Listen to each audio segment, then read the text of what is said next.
വിഴിഞ്ഞം തുറമുഖം യാഥാർത്ഥ്യമാകുമ്പോൾ, അവിടേക്ക് കപ്പലെത്തുമ്പോൾ അതിൻ്റെ പിതൃത്വത്തെ ചൊല്ലിയുള്ള തർക്കം കഴിഞ്ഞ ദിവസം തന്നെ ഉയർന്നു കേട്ടതാണ്. LDFും UDFും ഒരുപോലെ തന്നെ ക്രെഡിറ്റ് ആവശ്യപ്പെടുന്നു.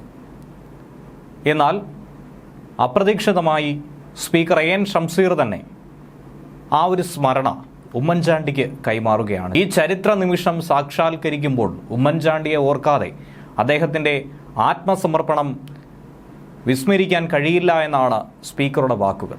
മുഖ്യമന്ത്രി പിണറായി വിജയൻ ഉൾപ്പെടെ വേദിയിലിരിക്കുമ്പോൾ സ്പീക്കർ AN ഷംസീർ ഈ പരിപാടിക്ക് ശേഷം ഇങ്ങനെ ഒരു ചെയ്ത്ത് ചെയ്യുമെന്നുള്ള കാര്യം ഒരുപക്ഷെ CPMകാർ പോലും പ്രതീക്ഷിച്ച് കാണില്ല.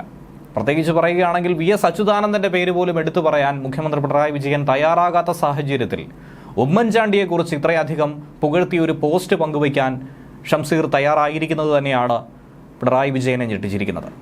വിഴിഞ്ഞം തുറമുഖത്തെ ആദ്യ മദർഷിപ്പിന്റെ ട്രയൽ റൺ കേരളത്തിന്റെ വികസന ചരിത്രത്തിൽ തന്നെ ഒരു പുതിയ അധ്യായമാണെന്നാണ് നിയമസഭാ സ്പീക്കർ AN ഷംസീർ വ്യക്തമാക്കിയത്. ആ സാഹചര്യത്തിലാണ് ആദരണീയനായ മുൻ മുഖ്യമന്ത്രി ഉമ്മൻചാണ്ടിയുടെ നിസ്തുലമായ സംഭാവനകളും ആത്മസമർപ്പണവും ഓർക്കാതെ ഈ ചരിത്ര നിമിഷം പൂർത്തീകരിക്കില്ല എന്ന് അദ്ദേഹം തന്റെ ഫേസ്ബുക്ക് കുറിപ്പിൽ ചൂണ്ടിക്കാട്ടിയിരിക്കുന്നത്. മദർഷിപ്പിന്റെ ട്രയൽ റൺ ഉദ്ഘാടന ചടങ്ങിൽ രാവിലെ പ്രധാനപ്പെട്ട നേതാക്കളൊക്കെ തന്നെ പങ്കെടുത്തിരുന്നു. ഒപ്പം സ്പീക്കർ AN ഷംസീറും പങ്കെടുത്തു. അതിനുശേഷമാണ് ഇങ്ങനെ ഒരു കുറിപ്പ് അദ്ദേഹം പങ്കുവച്ചത്. ഇതൊരു ചരിത്ര നിമിഷമാണ്. വിഴിഞ്ഞം തുറമുഖം കേരളത്തിന്റെ സാമ്പത്തിക വികസനത്തിന് ഒരു വലിയ നാഴികക്കല്ലായി തന്നെ മാറും. ഈ തുറമുഖം സംസ്ഥാനത്തിന് പുതിയ തൊഴിലവസരങ്ങൾ സൃഷ്ടിക്കുകയും സംസ്ഥാനത്തിന്റെ വാണിജ്യ ബന്ധങ്ങൾ വർദ്ധിപ്പിക്കുകയും ചെയ്യും. കൂടാതെ ഇത് കേരളത്തിന്റെ അടിസ്ഥാന സൗകര്യ വികസനത്തിനും കാരണമാകും. വിഴിഞ്ഞം തുറമുഖത്തിന്റെ നാൾവഴികളിലെ ഓരോ പ്രതിസന്ധി ഘട്ടങ്ങളിലും മുഖ്യമന്ത്രി പിണറായി വിജയൻ നൽകിയ നേതൃത്വം പോർട്ടിന്റെ സാക്ഷാത്കാരത്തിന് ആക്കം കൂട്ടുന്നതായിരുന്നു. ഈ പദ്ധതിക്കെതിരെ ശക്തമായ പ്രതിഷേധമുണ്ടായിരുന്നിട്ടും അദ്ദേഹം ദൃഢനിശ്ചയത്തോടെ മുന്നോട്ട് പോയി. വിഴിഞ്ഞം തുറമുഖം കേരളത്തിന്റെ ഭാവിക്ക് അനന്തമായ സാധ്യതകൾ തുറന്നു കാട്ടുന്നു. ഈ പദ്ധതി സംസ്ഥാനത്തിന്റെ സാമ്പത്തിക വികസനത്തിന് ഒരു പുതിയ ഏടായി മാറുമെന്ന് ഉറച്ചു വിശ്വസിക്കുന്നുവെന്ന് കൂടിയാണ് സ്പീക്കർ ഫേസ്ബുക്ക് കുറിപ്പിൽ വ്യക്തമാക്കിയിരിക്കുന്നത്.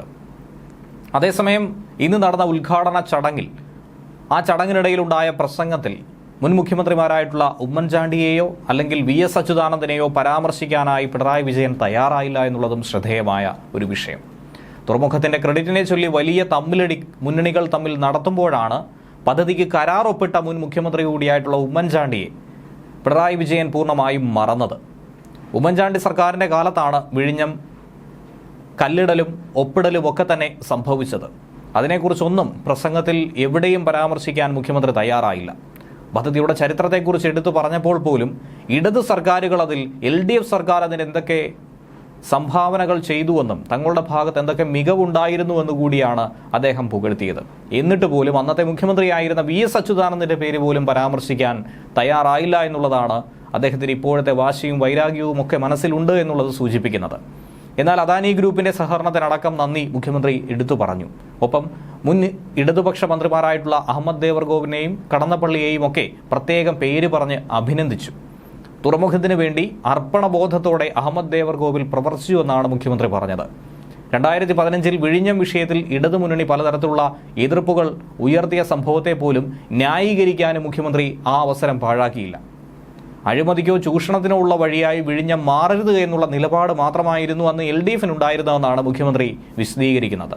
അഴിമതിയുടെ എല്ലാ സാധ്യതകളും അടച്ചുകൊണ്ടാണ് തുറമുഖം സജ്ജമാക്കിയത് എന്നുള്ള അവകാശവാദവും തൊട്ടു പിന്നാലെ തന്നെ പിണറായി വിജയൻ ചൂണ്ടിക്കാട്ടി.